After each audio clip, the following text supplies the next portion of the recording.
Today's episode of Variant is brought to you by Domain.com. Today on Variant, I give you the history of the Fantastic Four. Welcome to Variant. We love comics more than Johnny Storm is a hothead. You get it? That's a terrible joke. I'm your host, Arris. Before I talk about today's episode, I want to mention real quick the newest Minute Matchup episode my friends over at Ismahawk just released, Hawkeye versus Green Arrow. It's an awesome live action 1 minute or so battle between the two of them. I actually did a guest spot for them doing a winner explanation of who I think would win and why. So click the links in the description below to watch the fight and my explanation. You won't regret it. At least I hope you won't. But as for today's episode, the Fantastic Four is one of the most recognizable and famous superhero teams to ever hit the pages of a comic book. And since I haven't given them much love on the show thus far, I figured doing a history of episode on them would be a great way to talk about one of the coolest superhero teams in comics. So that's exactly what I'm gonna do.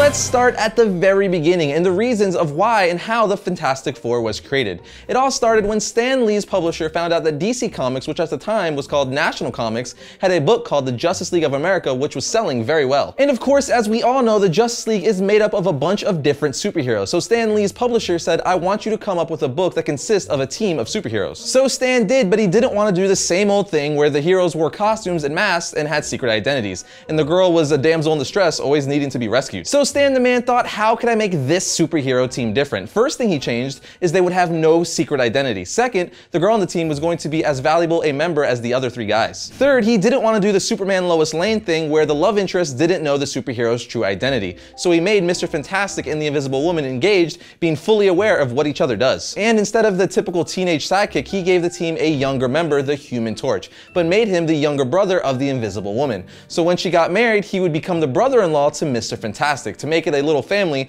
and feel a little more realistic. Lastly, Stan wanted a fourth member who was really different from the rest of the team. So he made him strong and half monster and called him the Thing. He also wanted him to supply a lot of comic relief for the book. So in a nutshell, as you could probably tell, Stan wanted to make a superhero team as close to real human beings who might have possessed superpowers as possible. Stan Lee created the characters alongside penciler Jack Kirby. Lee created the synopsis for the first Fantastic Four story, then gave it to Kirby, who then drew the entire story. Kirby turned in his penciled art pages to Stan, who added dialogue and captions. This approach to creating comics would become known as the Marvel Method. It worked so well for Lee and Kirby that they used it from then on, and the Marvel Method became standard for the company within a year. So that's the origin of how and why Stan Lee invented them, but now it's time to look at their comic book origin. They first appeared in Fantastic Four issue 1 in November of 1961. In their comic book origin, Reed Richards is a scientist and the inventor of the first spaceship capable of reaching planets beyond our moon. After a lot of planning, expense, and hard work, the ship was built and was nearing its launch date. However, as the launch neared, the federal government was about to cut funding from the flight. Reed decided there was no choice but to launch the ship before the whole effort was scrapped and wasted. Reed invited his girlfriend and future wife Susan Storm along for the trip, and her brother Johnny Storm insisted on coming along in order to keep her safe. Wanting a pilot with both the ability and the guts to make the flight, Reed turned to his former college roommate and very close friend,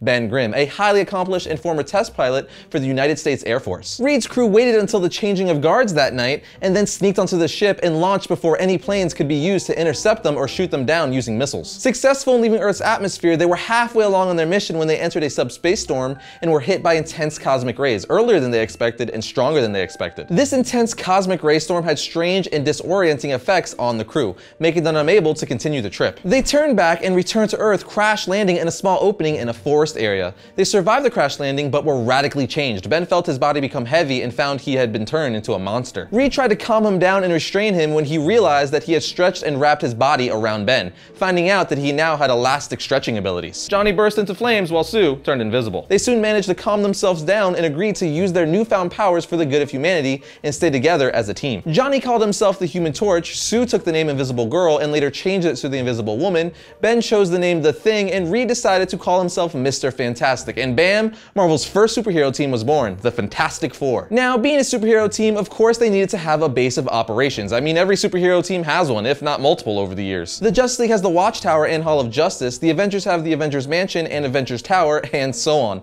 And the Fantastic Four is no different. They've had several different headquarters over the years, but most notably is the Baxter Building located in New York City. It was here Mr. Fantastic made many tools and gadgets that would help the Fantastic Four over the years. Like the Fantastic Four car, which could fly and be split apart to be individually driven by each member. Reed Richards also created the unstable molecules, which are used for their costumes. This allows Reed Richards' costume to stretch when he stretches, the Invisible Woman's to go invisible with her, and the Human Torch's not to burn up when he flames on. They also have built-in computers in their suits. What's cool to note about their costumes is that they didn't start wearing them until issue 3 of the Fantastic Four. Like I said earlier, Stan Lee wanted the Fantastic Four to have no secret identities, so in the comics they make no effort to maintain them. Instead, they maintain a high public profile and enjoy celebrity status for their scientific and heroic contributions to society. At the same time, they are often prone to arguing and even fighting with one another. Despite their bickering though, the Fantastic Four consistently proves themselves to be a cohesive and formidable team in times of crisis. Reed and Sue eventually married in 1965 in Fantastic Four Annual Issue 3, and it became a celebrity event. The couple continued their newly married life in the public eye for years to come. Later, Sue would become pregnant with a baby boy, whom they would name Franklin Richards. They would soon come to find out that Franklin was an Omega-level mutant possessing high omnipotent psionic powers and vast reality manipulating abilities. Even at a young age, he was one of the most powerful beings on Earth. A few years ago, Marvel decided to do something huge with the Fantastic Four, and all us longtime comic book readers know when a publisher decides to do something huge or something that will change the universe forever, 9 times out of 10 that means someone is dying, and this was no exception. They killed off the Human Torch. While the group was in the negative zone trying to close the gate through which an army called the Annihilation Wave were planning to enter Earth's atmosphere, Johnny Storm, aka the Human Torch, sacrificed himself to close the gate manually on the wrong side of the portal. The seeming demise of the Human Torch ripped the Fantastic Four apart, and the group known as the Future Foundation was disbanded. For those of you who don't know who the Future Foundation are, they were originally a group of young brilliant minds put together by Mr. Fantastic to bring humanity into a greater future after his dissatisfaction with Earth's leading scientific community. So after the Fantastic Four and Future Foundation disbanded due to the Human Torch's death,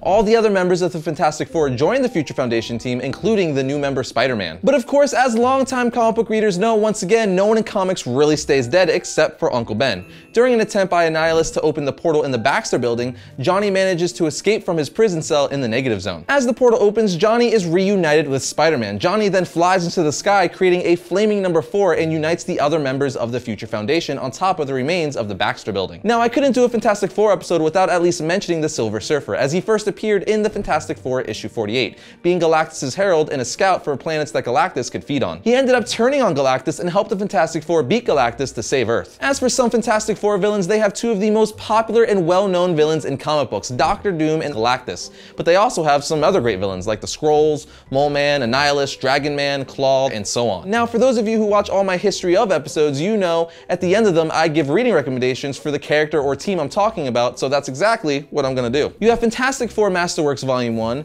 The Coming of Galactus, and Fantastic Four issues 48 through 50, This Land Is Mine, and Fantastic Four issues 246 through 247, the first appearance of Doctor Doom in Fantastic Four issue 5, Fantastic Four Volume 1, New Departure, New Arrivals, The Wedding of Reed Richards and Sue Storm in Fantastic Four Annual 3, Ultimate Fantastic Four Volume 1, and lastly, FF Volume 1. Those are just a few suggestions to get you reading some Fantastic Four goodness. When you buy a domain name from domain.com, you get the power to influence and control what people find when they search for you online. No domain extension will help you tell your story like a .com or .net domain name. Domain.com is affordable, reliable, and easy to use. The guys at domain.com gave Variants an awesome offer. Get 15% off domain.com's already affordable domain names and web hosting when you use the coupon code Variants at checkout. So when you think domain names, think domain.com.